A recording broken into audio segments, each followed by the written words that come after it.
our second annual New Hampshire Leave No Trace Land Manager Summit. My name is Chris Nielsen. I'm the Communications Manager for the Division of Travel and Tourism. We do have several speakers lined up today, and you'll hear from them in just a moment.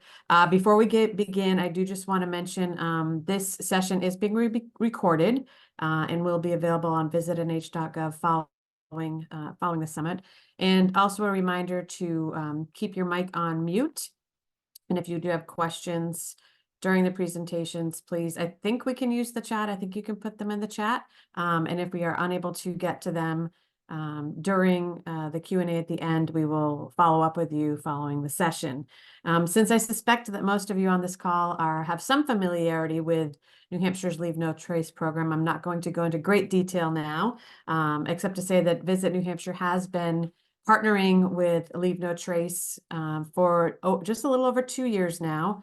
And we're really looking forward to several projects that we have in the works for the coming year aimed at really engaging land managers and our industry partners.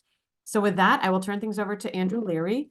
Andrew is the Leave No Trace's Director of Sustainable Tourism and Partnerships. He works very closely with travel and tourism professionals on achieving their long-term goals with Leave No Trace destination stewardship. And he has been supporting our efforts here in New Hampshire since we launched this program again a couple of years ago. So with that, I will hand it over to Andrew. Great. Thanks, Chris. And hey, everybody, really glad that you could join us for the second annual New Hampshire Leave No Trace Land Manager Summit. I was reflecting that in preparation for this, that I can't believe a year's already gone by, because I remember last year's virtual land manager summit and what a great gathering that was. So thanks for everybody who is maybe returning and joining us for our second year. And for those who are new to the Land Manager Summit, really glad that you could be here. Again, my name's Andrew Leary, and I work for the Leave No Trace organization.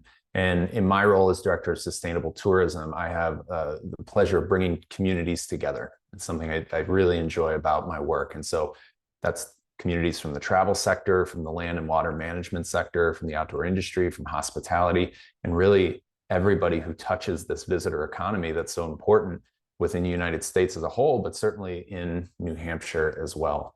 And this community gathering that really energizes me about my role is all for the goal of creating more awareness and forwarding the actions that can help protect outdoor spaces where we, the general public, recreate.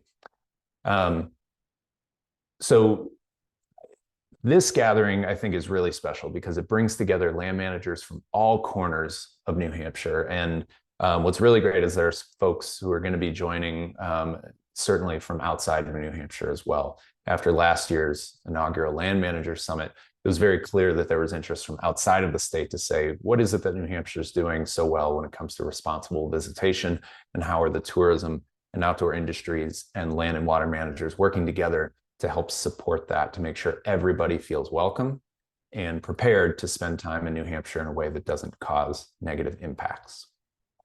During the second half of today's summit, we'll be hearing from Mike Morin, Janelle Lawton, and Stan Cart.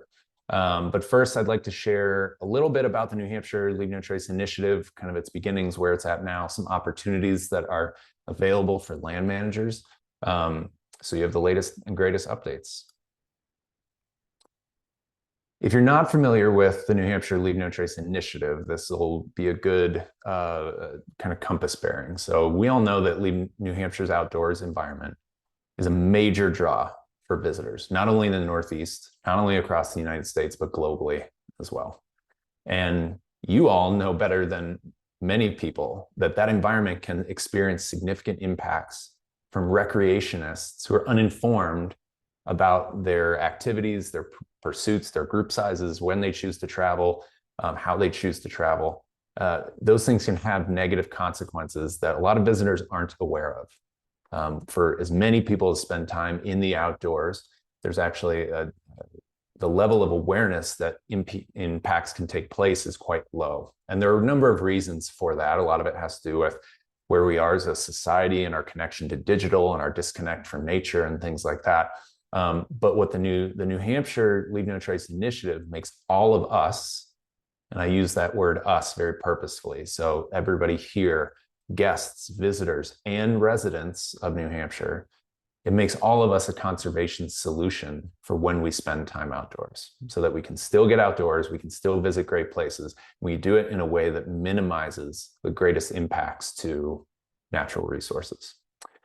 Chris mentioned that for the last almost or over 2 years, Visit New Hampshire and the New Hampshire Office of Outdoor Recreation Industry Development and Leave No Trace have been partnered together to bring this statewide initiative to life. And for everybody who's played a role in that so far, whether you've been a part of the advisory group, whether you have shared toolkit assets, or you make this a priority in your community, you are a part of this initiative as well. And we thank you for everything that you've done to help move this along and get more and more engagement. The initiative's foundation is based on the Leave No Trace 7 principles, which I know many people here are familiar with in a context of pairing those 7 principles perhaps with your rules and regulations and other things that you may have under your specific jurisdiction.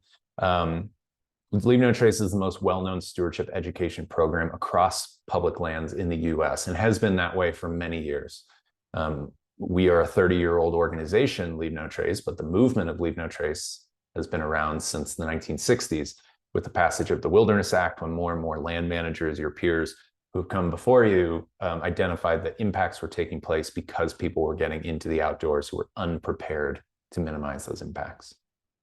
With New Hampshire's Leave No Trace messaging, we have this really great opportunity to speak to the issues and solutions that matter in New Hampshire, but through a New Hampshire voice and through a statewide culture for recreating outdoors, which is inclusive of many different types of outdoor activities, not just human-powered activities, not just motorized activities, not just winter, not just summer. So there's this whole spectrum and all these different perspectives that intersected to where the New Hampshire Leave No Trace initiative is now and how it talks about responsible visitation and where it's going to go moving forward.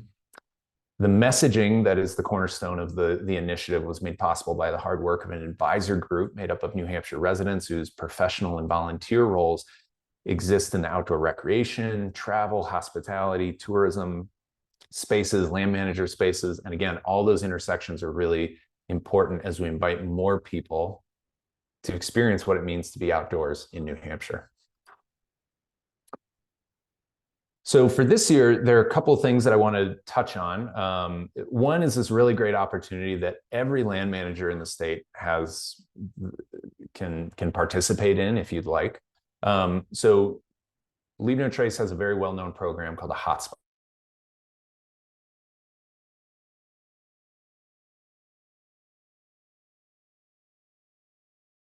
Typically is a 5-day in-person activation where staff from Leave No Trace come to New Hampshire, come to your forest, park, or protected area, and work with you and your colleagues and the public and volunteers to put together really great activations to help minimize impacts and help reduce kind of the negative things that are happening in a certain area. And we've done over 100 of these hotspots since the first hotspot took place in 2010.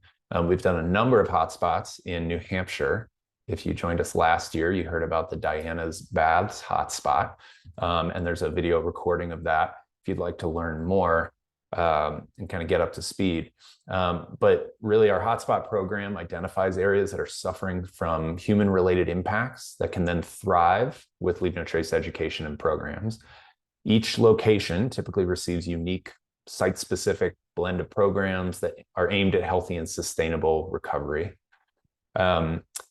This year, Visit New Hampshire and Leave No Trace are welcoming requests for proposals from New Hampshire land managers to help us determine what's the next site going to be for the 2024 5-day hotspot activation.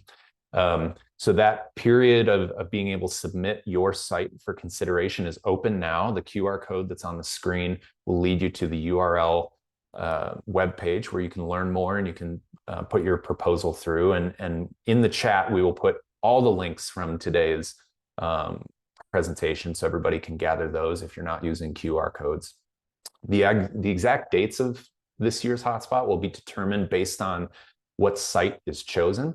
That's our normal process for how things go. We want to make sure that you are available. We want to make sure our teams are available because that is the greatest outcome for these hotspot programs. This year, Visit New Hampshire will be subsidizing half of the event costs for the 5-day activation for the park, forest, or protected area that is selected. So that's a really great opportunity, and thank you to Visit New Hampshire for making that a possibility. Submissions are welcome through February 29th, so the end of this month, and then shortly thereafter, Visit New Hampshire and Leave No Trace will be collaborating to figure out which spot will be chosen for 2024. And again, all the information about the opportunity, kind of FAQs, the web form that you can use to submit for your site's interest in hosting the 5-day activation can all be found through the URL link that's on the QR code here, as well as links that will be put into the chat for you today. There are several free resources for engaging the visiting public. And I'll pause for a second, because when I say visiting public, I very much mean out-of-state visitors. I mean people who might live in northern New Hampshire who journey down to southern New Hampshire. I mean people who are residents of the state in general. So the visiting public is really anybody who's spending time in a forest, park, or protected area that you might be managing in the state. So that's the audience that I'm referring to. But there are a lot of free resources that have been developed through the initiative specifically for land managers to use, as well as hospitality, other tourism sectors, the outdoor industry, and many others. And the foundation of these resources rests upon the notion that when we prepare people ahead of their visit to wherever they're going, both in terms of an awareness of issues that might be taking place, as well as the awareness of those practices that make them a part of the stewardship solution, then all the potential negative impacts that could come with those visitors become very minimalized very quickly. It's all about reaching people ahead of time. On-site education works really well, but we can't just rely on on-site education alone.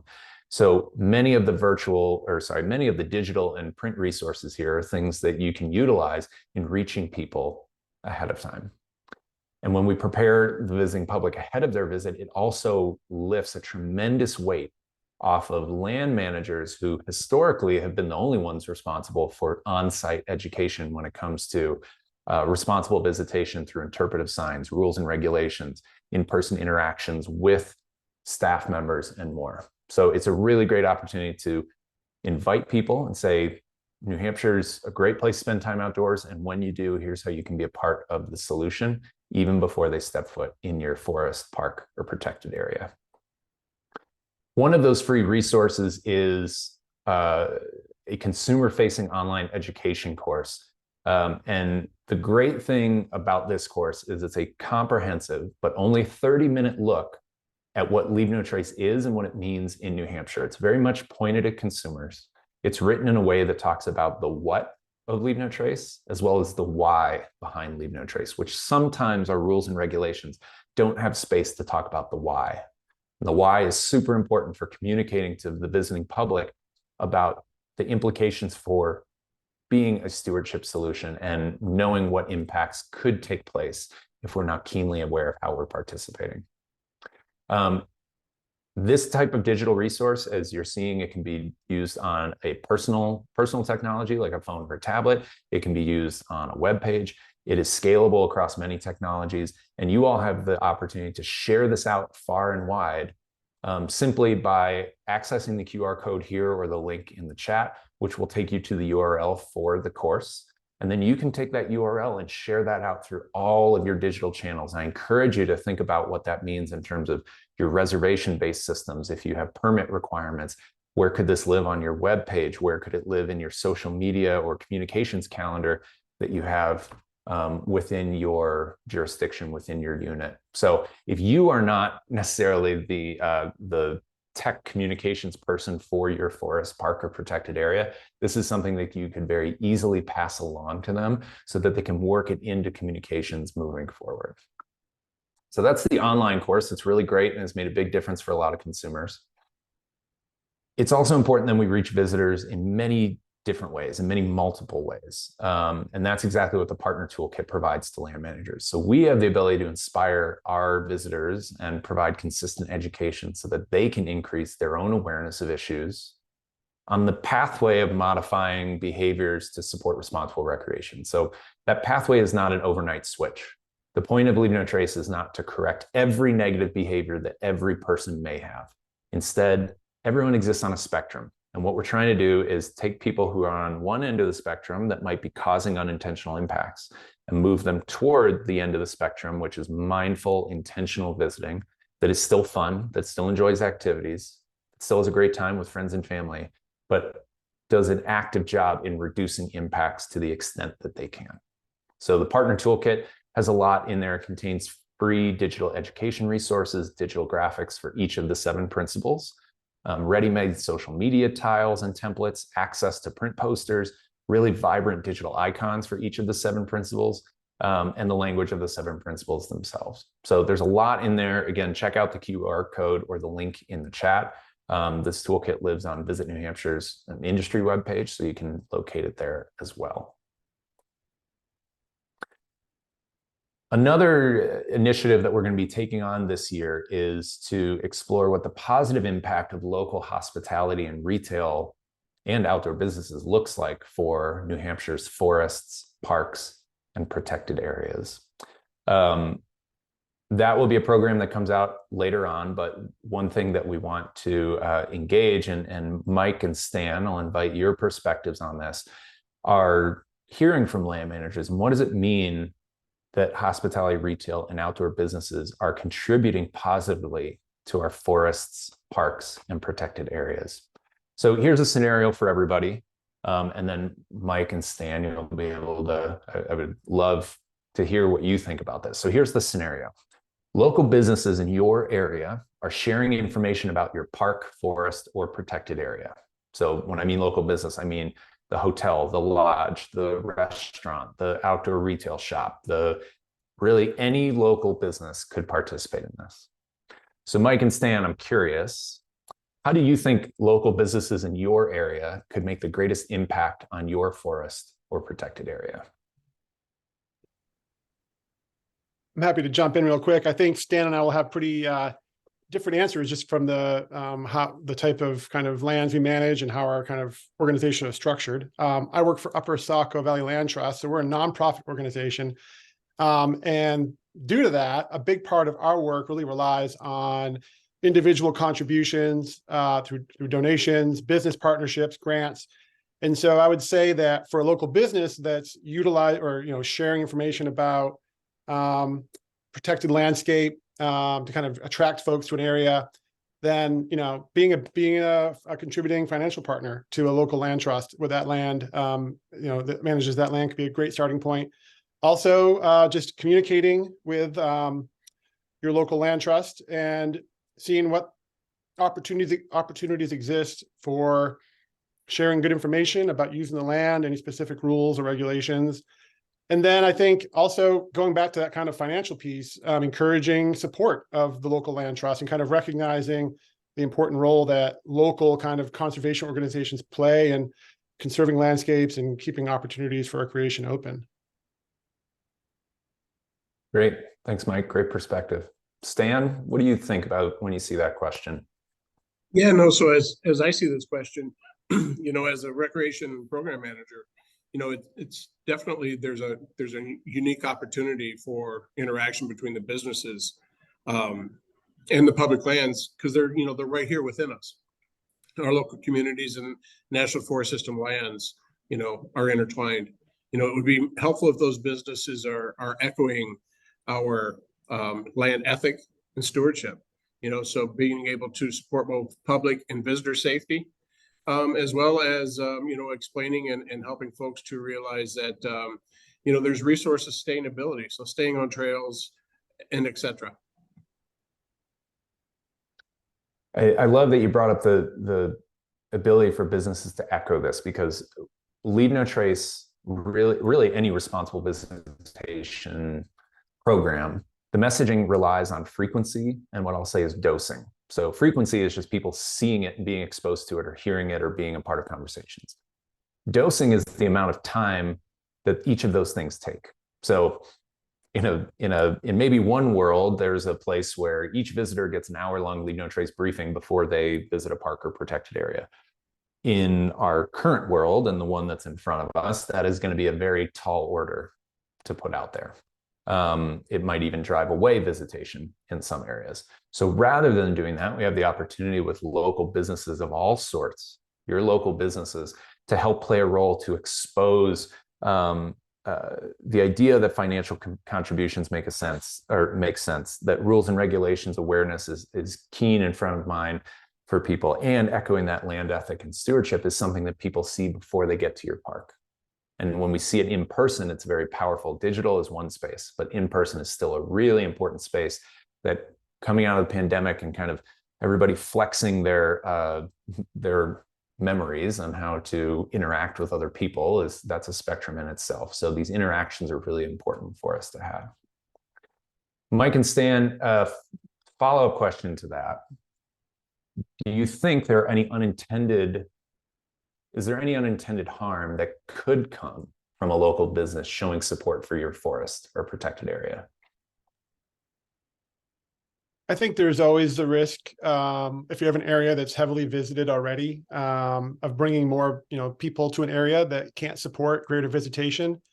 And so I think that comes back to that kind of caveat I tried to place on my earlier response, which is, make sure that you're collaborating with your local land manager or land, whether it be nonprofit or governmental, to make sure that, highlighting an area fits into their goals, or if you are going to highlight an area that maybe is seeing more use, really hammering in on maybe what some of the concerns are, and maybe some of the, those L&T principles, trying to reinforce those when folks are visiting. But just, I think open lines of communication are key. Great. Yeah, and I can echo very similar to what Mike was just talking about. During COVID and since COVID, we've seen a huge explosion of use on the National Forest. A lot of our trailheads during the busy season and even the shorter seasons now, parking lots are overflowing. So that's could be a potential unintended harm, is sending folks to an area, just like we talked about this morning, or when we first started, about Dinah's Bath being a hotspot. It's one of the places that folks send people to when they come to visit the forest. Granted, it's a beautiful area, it's a beautiful trail, but when we think about leave no trace principles, it's getting overused. Another piece to that is sending folks to places on the forest that have different ethical or ecological values. Wilderness areas. Some folks don't know that we have federally designated wilderness areas, and they have group size and limitations, and can't use motorized or bicycles in wilderness areas. So those are some unintentional harms that I see from our local businesses. Absolutely. And those are real. Overcrowding is definitely a real issue. Carrying capacity of our parks, forests, and protected areas has been an issue for many years, even before the pandemic, and it heightened it. I don't think anybody is really in the business of limiting people's access. From accessibility is important, inclusion is important. The outdoors give us a health benefit to our lives and who we are as humans. You all know that better than most people. And so I think the question is, how do we turn these challenges, Stan, that you pointed out, overcrowding, and knowing certain types of designations, how do we educate the public about that? And so certainly the designation thing, I think, is something that's super fascinating. A lot of the general public, when they think of the idea of wilderness, they're not discerning between lowercase w wilderness, which is like the nonfiction, or the storytelling, the what I see in my mind, adventure, wilderness, being far away, and capital W wilderness, which is an area designated by Congress that has certain protections and certain activities can or can't take place there. The general public is not so discerning about that. So I think an opportunity is that local businesses that are in those areas where capital W wilderness takes place in particular can help to be a beacon to say, this is what capital W wilderness means. This is what these areas you can and can't do, and here's how you can, kind of remember what those things are. And as far as overcrowding, I think there was the sentiment of, Mike, I think you brought up like open lines of communication with your land managers. One thing that Leave No Trace always recommends to any visitor is that no matter where you're going, you should have a plan B in mind in case the place you're going is the parking lot's full, the experience is not what you want it to be. Perhaps you don't want to be in a crowded place. Perhaps you want to, whatever it might be. But having that backup plan is really important. But we don't want people to just go willy-nilly into their backup plans. So that open line of communication with a land manager, a water manager, will really help those businesses to say, and we'll use Diana's Baths as an example, great, you're going to experience Diana's Bath. That parking lot might be full by the time you get there. And so if that's the case, here's this other place that we recommend that you check out. And that would be some communication that land managers are already coinciding with these business partners on ahead of time. Well, that's great. So I'd say for anybody who's for joining us, and if you're in the audience, please feel free to use the Q&A and the chat feature to kind of put your thoughts in. What are the opportunities for businesses to play a role to help you reach visitors with responsible visitation messaging? And what are some unintentional kind of harms that could come out of this? Because all this information will be really helpful for Visit New Hampshire and Leave No Trace as we create this program where businesses can get more involved with their local parks, forests, and protected areas. Last thing I wanted to just touch on is that there's a really great new resource that started up in the fall that's going to continue quarterly. And it's called the Leave No Trace Stewardship Quarterly. And it is an e-newsletter that Visit New Hampshire puts out and collaborates on with Leave No Trace and many others to really provide the latest news and updates about the the New Hampshire Leave No Trace initiative and all the things that orbit that. The newest edition of this newsletter is going to be coming out this February in just a week or two. So I encourage you to check out the link through the QR code here, also the link in the chat. Through that link, you'll be able to get signed up for the newsletter. There are opportunities certainly for you all to contribute to the newsletter as well. There will be editorial opportunities moving forward in different editions. There's an opportunity to say, hey, here's what's going on in our park, forest, or protected area. And then through that same link, you can see the fall edition of the newsletter if you haven't seen it yet. So definitely encourage everyone to check that out. I'm going to stop sharing my screen because I've been sharing a lot so far, but we have a number of great panelists that are joining us. And I want to welcome Mike Morin. And Mike, I think you have some really great insights to share about the land trust and kind of the things you all have been thinking about as you move forward into 2024. So I'll turn it over to you and stop sharing my screen. All right, great. Thanks, Andrew. So yeah, just a quick introduction. My name is Mike Morin. I'm the Conservation Director for Upper Saco Valley Land Trust. And I'm going to be talking about what we've kind of titled Managing Pass-Through Visitors.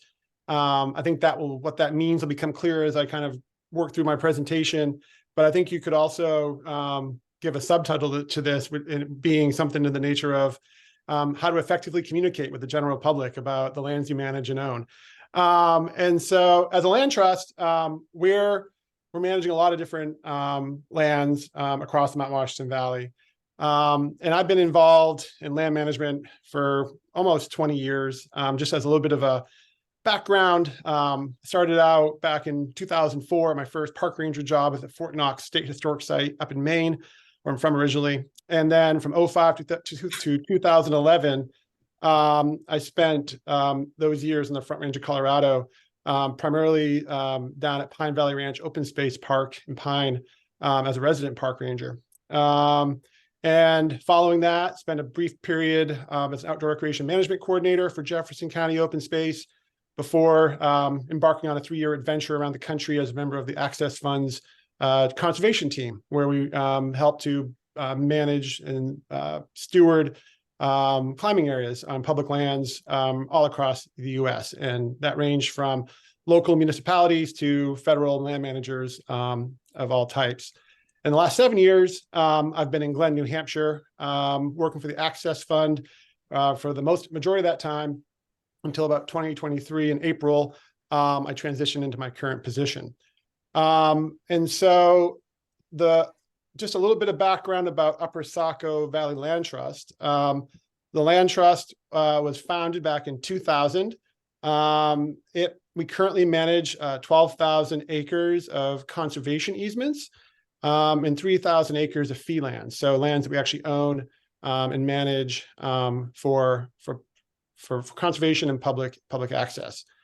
There are some of our fee lands are standalone properties, but I'd say the majority of them kind of dovetail into pre-existing conservation lands. And that could be national forest, that could be state park land, that could be maybe a larger nonprofit like the Nature Conservancy. And I'm going to share some examples as kind of like case studies here in a minute about kind of how a few different preserves that we have and how they kind of fit into that landscape and the challenges, opportunities, and maybe some of the solutions we've kind of uncovered in terms of kind of communicating with the public about these lands. And because as I kind of alluded to in the original questions that Andrew posed, a big part of our work and the challenge of our work is really funding as a nonprofit organization.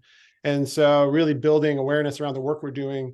We might be conserving a piece of land that has one of the most popular mountain bike trails in the valley that crosses over it. And if people don't know that, they might not fully value what we're bringing to the table in terms of our work. So I will say that, looking back over the years of working as a park ranger, this kind of idea or occurrence where people don't always kind of realize where they're recreating was something that I saw early on, even working in a very well-funded Front Range of Colorado open space program with lots of signage. And it was very apparent, or should have been very apparent to most visitors where they were. Because we backed up to the Pike National Forest and the Buffalo Creek Recreation Area, it wasn't uncommon for people to mistake our park for an extension of the National Forest and assume that I worked for the National Forest, even though I was a county park ranger. And so I think that's kind of an example of, even with all that communication, there can be challenges in kind of getting people to kind of understand where they are and where they're recreating. And so when you think about a small land trust with minimal resources to kind of share information, it's an even bigger challenge. But as kind of examples, trying to kind of tie this conversation to some real world kind of places. And I'm going to try to share my screen here and also keep my notes up. Let's see if we can do this. All right, I think that worked. So the first area I'm going to talk about is Redstone Preserve. Redstone Preserve is, stand by one second here. An 84-acre property that adjoins Nature Conservancy and State of New Hampshire land. It's a relatively new preserve acquired earlier last year. One of the things you'll note as I work through my slides is this is a property where we haven't actually had a chance to develop a proper kind of property map to display. But one of the reasons for that is we actually don't necessarily have a trailhead to share that information, because people are accessing the property from a town managed site, crossing through State of New Hampshire land, and then pedaling or walking through the Redstone Preserve on their way oftentimes to Nature Conservancy land in the Green Hills. And so if you can see my cursor, this trail network in kind of the center of the screen is contained within the Redstone Preserve, but everything out around that is other types of land, whether it's State of New Hampshire, TNC, or private. And so as we think about those challenges, we're looking at ways that we can tell that story better and get people to think about or recognize when they're traveling through those lands. And I'll talk a bit about that in a minute. But one of the opportunities we see in these kind of projects is we're partnering now with White Mountain NEMBA, which is our local mountain bike group that manages these trails. We're partnering with the town of Conway. We're partnering with TNC. And so while there are these challenges, there's also incredible opportunities as we acquire lands that adjoin other conservation-minded organizations. Let's see here. Moving on to our Climbers Preserve. This is kind of a similar situation. We acquired this property back in 2018. It's a 9-acre property. It adjoins Echo Lake State Park and Cathedral Ledge State Park, as well as private lands. It contains segments of the Bryce Path, Bryce Link Trail, and White Horse Ledge Trail. We don't control the access point, and so there again, like we have to kind of work within what's available to us on like the park kiosk, or perhaps at a kind of a softer point of entry as people cross from Echo Lake State Park into our preserve, maybe some sort of signage, pedestal signage, that sort of thing. But because we don't control the trailhead, we have a little bit less kind of visibility when folks show up to recreate at this site. And then the final area I wanted to highlight is our Ware Preserve. Ware Preserve is with a collaboration between the Granite Backcountry Alliance and the National Forest, and it allowed the Granite Backcountry Alliance to work with the forest to open up the Maple Villa Glade. And so Ware Preserve sits down here, kind of down and left. This is an interesting example where we actually own the trailhead, but and conserve the trailhead.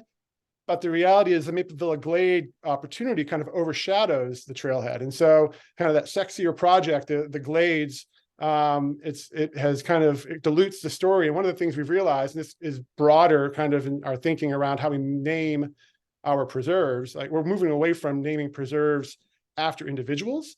And so as we think about renaming this property, call it the Maple Villa Preserve, and tying it more directly to the experience people are traveling there for, is one way we're thinking about kind of trying to draw some connection. But we also have to think about making sure that we're also, our voice is being heard next to Granite Backcountry Alliance as they're talking about the opportunities to recreate there and the need for supporting that nonprofit. So it's a good challenges to think about.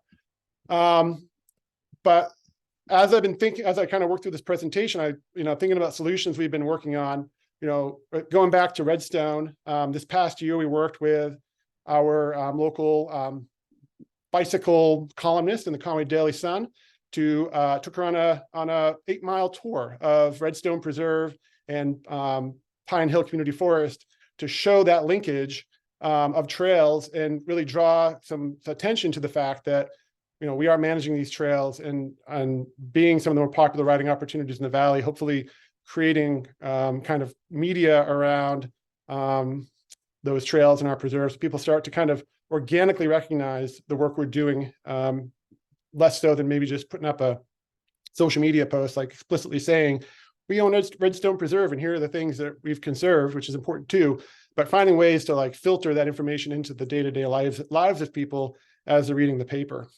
We're also looking at ways to build storytelling with community leaders. So when we partner with local other nonprofits, finding ways that they can share our story. So, interviews with the president of White Mountain NEMBA or Granite Backcountry Alliance or Ride NOCO, where they talk about maybe some riding opportunities on lands we manage that we can share through our channels, but hopefully it's something they can also share with their members, and it kind of creates that cross-pollination of information sharing. And then finally, I think one of the critical things for a local organization like ours is really just showing up and being seen. And so really making sure we're showing up to events when they're happening near or on our lands. We had the local Kennett mountain bike team had their fall race at Pine Hill Community Forest this past year on a trail that we helped to fund and on lands that we managed. We made sure that we were there kind of helping to kind of tell the story of the project and tying the land trust to that event, knowing that we would not only have local folks, but folks from outside the region coming and experiencing this really amazing trail. Similarly, showing up at festivals like the ones that Ride NOCO hosts, and kind of more on the ground management, thinking about how we can deploy signage where there are points where there are ownership transitions and trails intersect. So if you're riding your bike along the East Side Network and you cross into Redstone Preserve, really making sure that there's a recognition or opportunity to recognize that you're entering a different kind of land ownership or management area. So those are the things we think about. Toss it on back to you, Andrew. Yeah, thanks, Mike. That was great. I mean, it's clear the land trust you and your colleagues have a lot going on, like many land managers across the state. And it's not something that it might feel daunting when there's no collaboration happening. You all have been having some great collaboration. I think there's even more opportunities for that.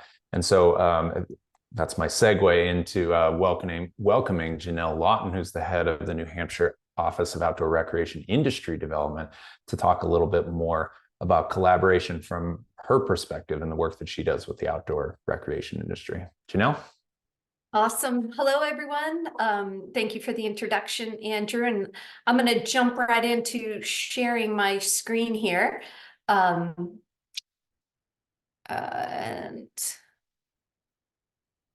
one moment. Oops. Can you all see that screen?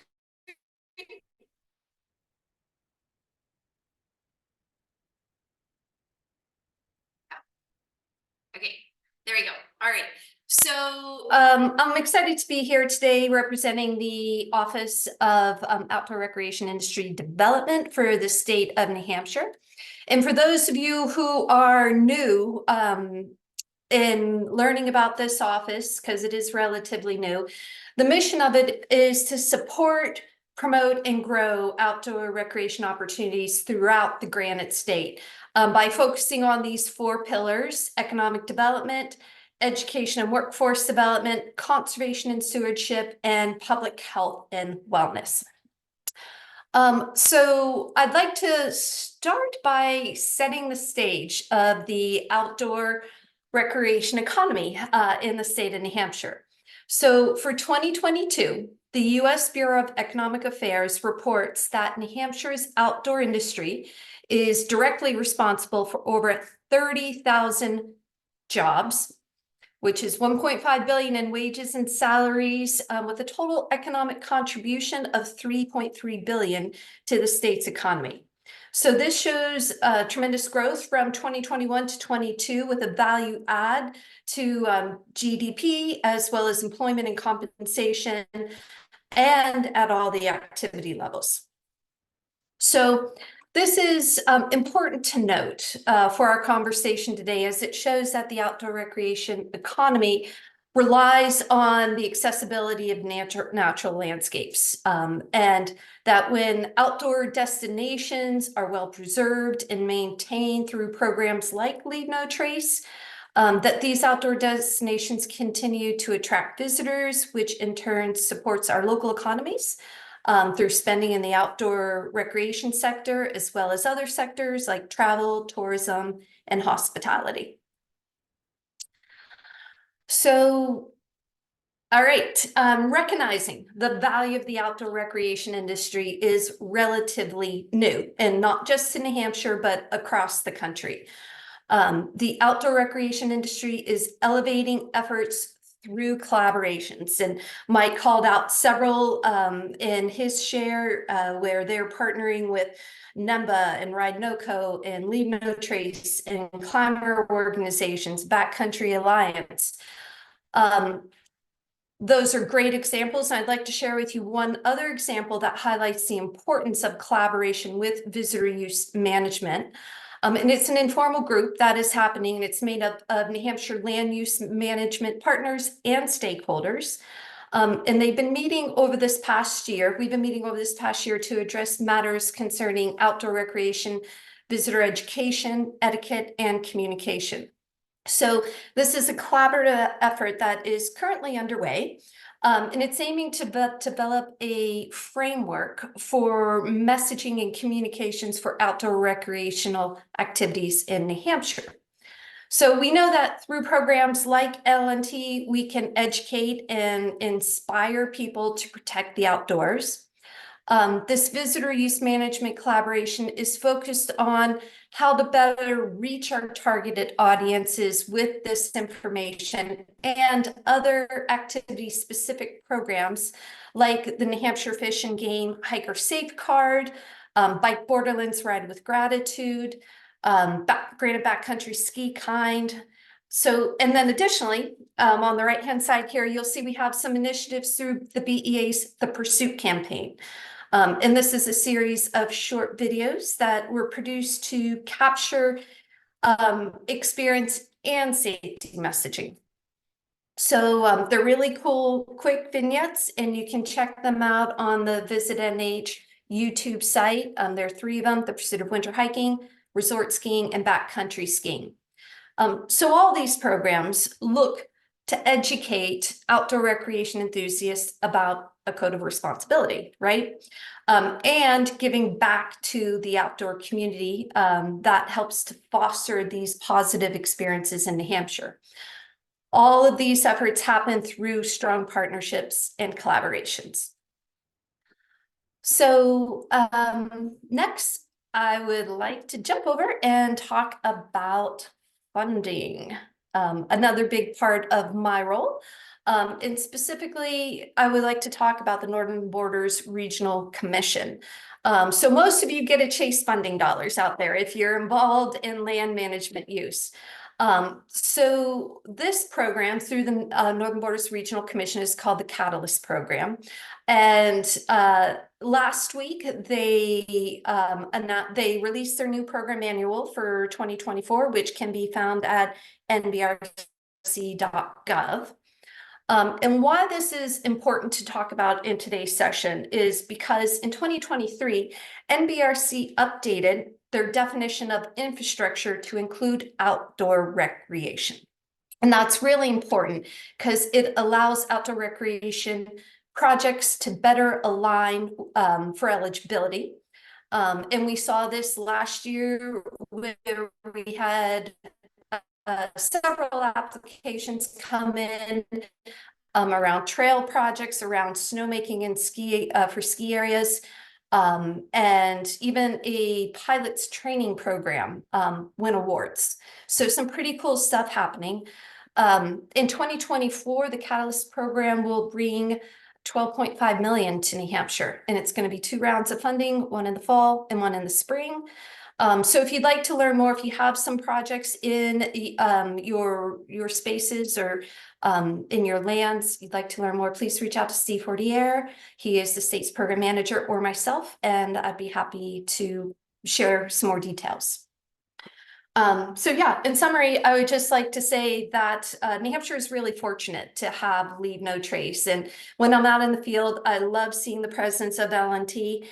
And I love seeing how it changes the experience for outdoor enthusiasts. So thank you, Andrew, to you and your team for all your efforts. No, of course, our efforts would be nothing if it weren't for you and Stan and Mike and Chris and everybody who's here, because we are an education program that relies on managers and really intelligent people doing great things to welcome more and more people outdoors. So thanks for sharing all that about the collaborations and where to learn more about it. And speaking of collaborations plus other kind of happenings in general, Stan, I'd love to turn it over to you, and I'll go ahead and screen share for you, but I'd love to hear kind of what's been going on in the White Mountain National Forest. Excellent. Thank you, Andrew. Good afternoon, everybody. I am Stanley Cart. I am the Recreation and Wilderness Program Manager for the White Mountain National Forest. Just a little bit about the forest. There's almost 800,000 acres of public land between New Hampshire and Maine. And we see about 6 million visitors a year on the National Forest. It fluctuates from year to year, but right about 600 million. I want to talk about the state of the forest for 2023. And I really have 3 words: volunteers, partnerships, and collaboration. That's really the bulk of what 2023 and looking forward to 2024 has been for the Forest Service. You can go ahead, next slide. So I'll talk a little bit about partnerships and collaborations. So it's been mentioned Hike Safe. Hike Safe is a partnership with the New Hampshire Fish and Game and the White Mountain National Forest. We partnered with Fish and Game to help promote and come up with an idea to help with some of the search and rescues that we've been having across the forest and outside of the forest. And it's a different way of hopefully talking to forest users and people, outdoor enthusiasts, on how can they better prepare and plan for having a safe adventure out into the woods. So that was just one of our few partnerships and collaborations that we have ongoing every year with New Hampshire Fish and Game. Another piece of this is the New Hampshire Outdoor Council that helps and stands up the Hike Safe program, as well as many programs across the forest, which you'll hear a couple about in just a minute. So next slide. So we talked about partnerships, volunteers. Volunteers is, as you can see, this large list of opportunities that are available for volunteers across the National Forest.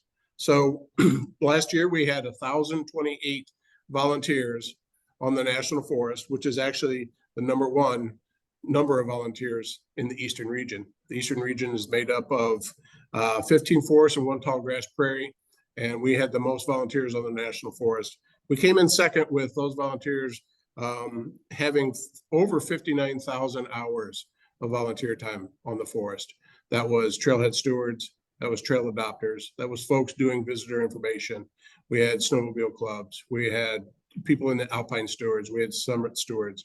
Every opportunity from building and grubbing trails to information as to what happens hiking into the alpine areas to help folks understand those fragile ecosystems, as well as working in wilderness and understanding and helping folks as they enter into, or if they're in a wilderness area, understand the federally designated wilderness areas as we've talked about. So next slide, please. One of the key partnerships that we have is the trailhead stewards. They have the ability to interact with hikers at busy trailheads. We have 5 trailheads that our trailhead stewards meet at. And as you can see this picture, this is trailhead stewards greeting a group of 50 people at the Welsh Dickey trailhead. It's the first time that as visitors get out of their cars, they have an opportunity to talk to somebody, to learn about hike safe, to learn about the weather, to learn about leave no trace ethics, and how their trip could be impacted by what they're going to see as they're out on the trails. So it's the first opportunity that many folks get when they come to the forest and hop out of their car to go hiking up, say, Franconia Ridge, and they have flip-flops on. And our trailhead stewards have an opportunity to talk to them. It has been extremely helpful in preventive search and rescue. Our numbers for search and rescues when trailhead stewards is down considerably than when they are not there at those trailheads. They operate spring, summer, and fall. And again, with this is all done by volunteers that are trained through the Forest Service and supported again through New Hampshire Outdoor Council. Next slide, please. So you can see this is just a small fraction of the trail clubs that we actually partner with. And this is just trail clubs and not volunteers, but we have over 64 official trail clubs that we actually work with across the forest that have sections of trails that they've adopted. The forest has 12,000 miles of hiking trails, and the forest staff maintain about 1/3 of those trails. The remaining of those trails are done through partnerships with our official club partners as well as volunteers. This is where you see a lot of those hours were done, was in working through doing trail maintenance. So we have a critical annual trail maintenance that we perform every year, which is working on making sure that the trails have been cleared and all the drainages are clean so they can stay sustainable and people can safely hike on those. All right, next slide, please. So we talked about collaboration. So this is 2 slides that you can see. So part of the efforts that the Forest Service did in 2023 was using collaboration with some of our partners. This is through special funding, such as Great American Outdoors Act, congressional funding, the bipartisan infrastructure bill. And the Forest Service has been able to acquire some additional funding to help with some of these massive projects like Franconia Ridge Loop Trails, where we're going to be doing trail work over five different trails, 9 miles of trails, up from State Park into the Forest Service and on up into the Alpine zones. So like the collaboration on this was from state parks, New Hampshire State Parks. AMC is a huge player of this. Northwood Stewardship Center coming over from Vermont. Off the Beaten Path is a pro trail builder. We have Vermont Youth Conservation Corps.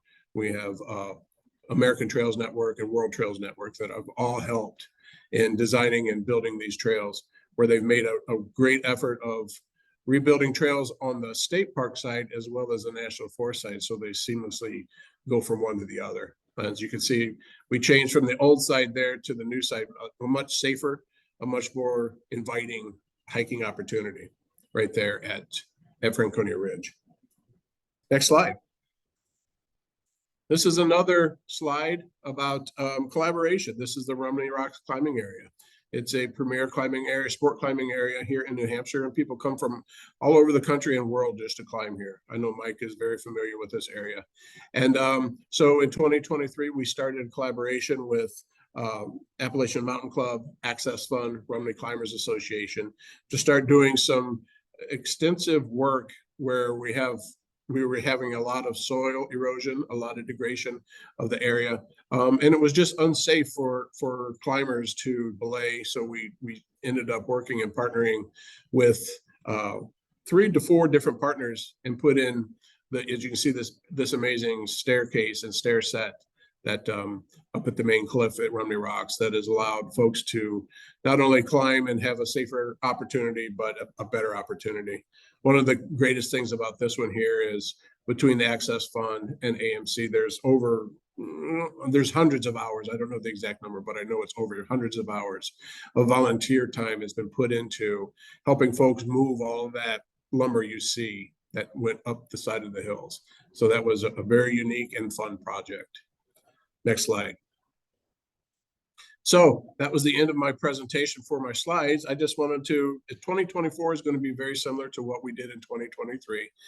I don't see that those 3 words changing between, volunteers, partnerships, and collaboration, but I thank you for your time. Hey, thanks, Stan. That was so great. One thing that I am not a land manager. I've not worked as a land manager. I've done many volunteer projects before, but one thing that always stands out to me are those before and after type pictures. And what I think is so striking about it is those pictures that you shared, of course, the background context, but in particular, the imagery really can tell so much to someone who's never been to Franconia Ridge or someone who's never been to the base of those cliffs, to say, this is what it looked like before, and this is why land managers and their collaborators and the resource that go into this makes such a difference, especially for Franconia Ridge. I always love the way that land managers and trail builders manage to kind of naturalize things while being keenly aware of water runoff and the angle of the trail. And let's make sure that this is a durable and sustainable or durable and resilient surface. And a lot of people just don't know that, especially if it might be their first time visiting.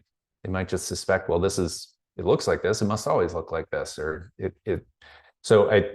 it feels like such an opportunity to continue storytelling about why responsible visitation is important, why, in this case, staying on trail is so important, the impacts of cumulative use off trail, and the importance of collaboration, which I think all 3 of you have touched on today, which is one of the big kind of underlying themes of the New Hampshire Leave No Trace initiative, is to bring together the voices that view responsible visitation and recreation as really important in the state, and how can we make sure that everybody who spends time outside has the opportunity to learn about these things in an inclusive and inviting way, to say you can be a part of the solution, and not in a way that shames people and not in a way that excludes people. And I in the many years that we've been working with Visit New Hampshire and the community so far, I'm confident to say that all of our efforts have been inclusive and can continue to be inclusive. It's never checking a box, but how can we grow on what we've done and keep open lines of communication? I wanted to shift.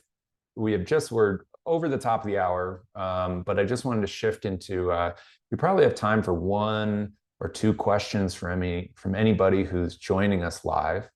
You can go ahead and raise your digital hand, and we can let you ask your question if you have anything for us.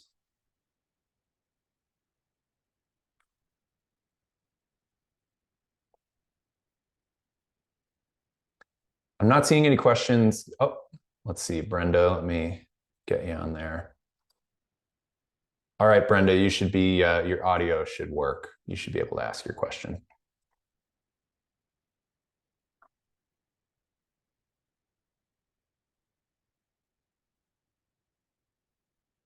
Oh, I'm sorry, maybe that was Barry.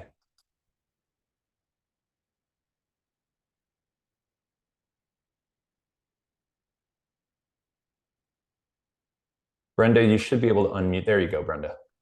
Hi, sorry about that. I made a note to myself to look up the hotspot request for proposal.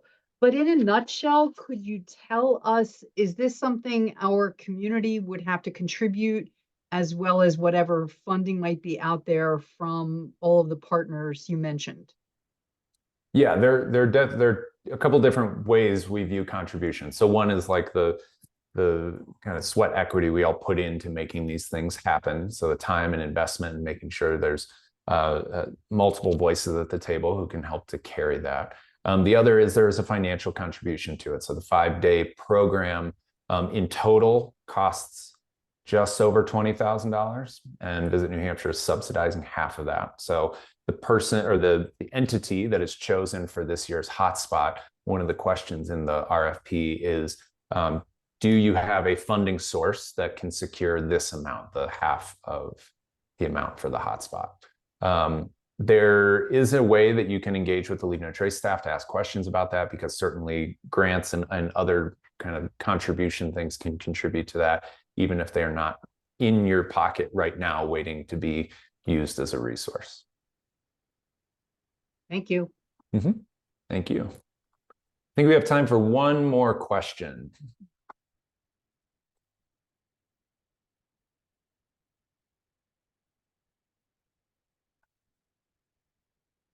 All right, well, if there are more questions from the audience that's joining live, or if you're viewing this on demand and have some questions for Visit New Hampshire or Leave No Trace, please feel free to reach out. We'll make sure in a follow-up email and in the chat that you have access to email addresses so that you can reach out to those folks and ask questions, because this is a dialogue. This is meant to be spurring conversation and possibilities for what is possible in the future. As we wrap up, I just want to share one more thing that's going on this year from Leave No Trace's side of things. Is Leave No Trace is going to be hosting its first ever in-person education summit. We're going to be hosting it in Boulder, Colorado next year. And I have some information for you on the screen here in just one second, but we're really excited about the opportunity to bring together really a global community of folks who care about responsible visitation, stewardship, education. It's going to include land managers and tourism professionals and the outdoor industry and the corporate industry at all levels, from the local to the highest at the federal. So there's information about that global summit in the chat, as well as the QR code that's up in the top left corner there. We've really tried to be as intentional as we can about keeping the costs very low for this. So when you see the registration costs, it's reflected in that. Many conferences are not accessible to people for that reason. There is a portion of this conference that is going to be focused on research as well. So if you work with any academics or any folks who collaborate on research, there's an opportunity to share there. The last thing I'll say is that actually just on February 1st, we opened up the portal where you could submit a session to be speaking, to be on a panel, to be presenting at the conference. And so that's going to be open through the end of March. And all the information can be found through that QR code or the link in the chat. But just figured I'd mention that. We're really excited about it. Again, it's the first time Leave No Trace has pulled together a global community, and it's going to be a really great think tank opportunity to say, what do the next 30 years of responsible visitation look like here in the United States? Well, believe it or not, the second annual Leave No Trace or New Hampshire Leave No Trace Land Manager Summit has come to a close. It goes by that quick, but I really want to thank everybody who was able to join us live. Thanks for everybody who's watching this on demand. Certainly thank you to Mike, Janelle, Stan, Chris, and Jocelyn, and everybody else who's made this possible. And we look forward to the year ahead. So thanks so much for everything, and have a great 2024.